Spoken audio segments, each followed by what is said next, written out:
Continuing the weekend on here, Chair Shot Reality, Juice, The Rev, LeBar.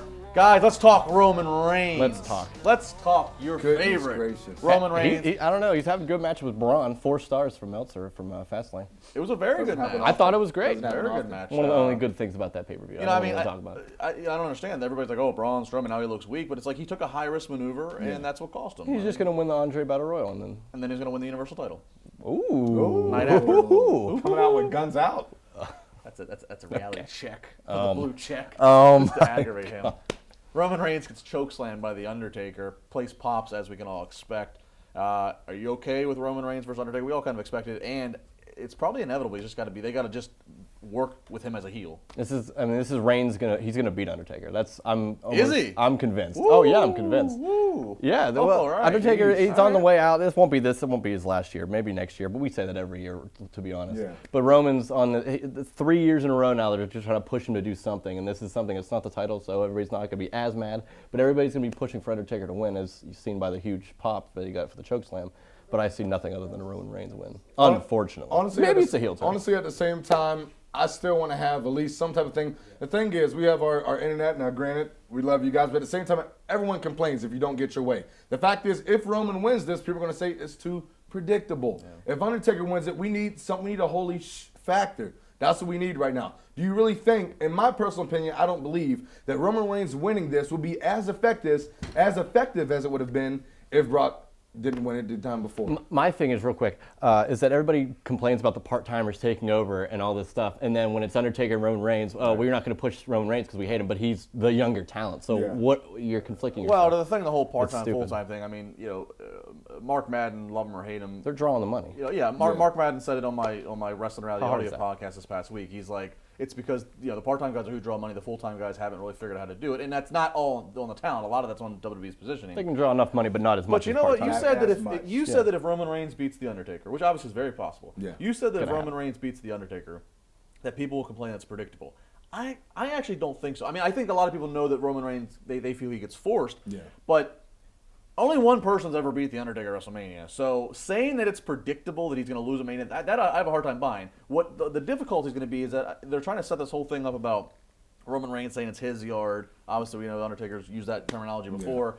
Yeah. Even if Reigns does beat Taker, or if Taker beats him, regardless, you kind of expect there's probably going to be like that handshake of respect or some nod of respect, and the people aren't going to buy it, unfortunately, or at least the vocal portion aren't going to buy it. Yeah. And that's going to be the issue. But I don't know. Maybe, again, just referring back to Madden, maybe it is the fact that they're not maybe committed at this point of him being a babyface. Maybe they are just committed to him being a top star. Perhaps by the end of Mania week, Roman Reigns is just, they put him on the heel side of the fence, and I feel like Braun Strowman's starting to gain some momentum. Maybe it's starting to gain some momentum. I think he's already had it. I think he's more visible for the fans. I think the fans are really behind him. I feel the match with Big Show. I feel like fans are starting. And look, they made a lot of noise when Braun and Taker had that stare down. I think people are starting to buy into Braun's, obviously his entire larger than life size. Maybe he ends up being the babyface out of all this by the time we're done. And Roman Reigns, they let him be the heel if that's what it's gonna. And regardless, it's gonna be 80,000 or however many in Orlando chanting for Undertaker to win. Yeah.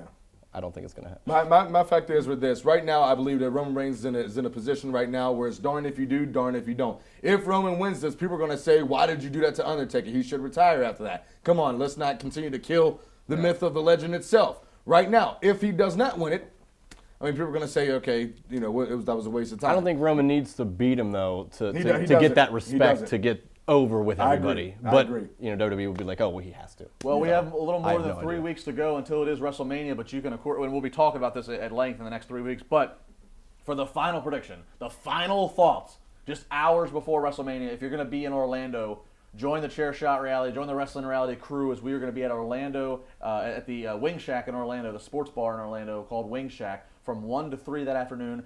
Badass Billy Gunn from DX, he'll be joining us. There'll be a meet and greet there. We're also going to be raffling a pair of SmackDown Live tickets for 2 days later off, courtesy of Ticket King. It'll be the final chance for you to get your final predictions out of what's going to happen. Again, it's free to attend, $10 to meet Billy Gunn, free Q&A with him. It's going to be a good time, all kinds of drink specials. Go ahead and check them out online, Wing Shack Sports Pub in Orlando. Let's take it now, talk about Orlando, the home of NXT, where Josh Eisenberg has his NXT in 90. The roar of the crowd, stop your feet to the ground. Give it all to Look at your watch. We are getting on the road to WrestleMania and the road to NXT Takeover Orlando. Josh Eisenberg, at Josh Eisenberg 4 on Twitter. Follow me, like it, love it. You're going to get so much more of me. But now, stop the clock, start the watch. It is now time for NXT in 90. NXT this week featured the return of Shinsuke Nakamura, who competed against TJ Perkins in the main event.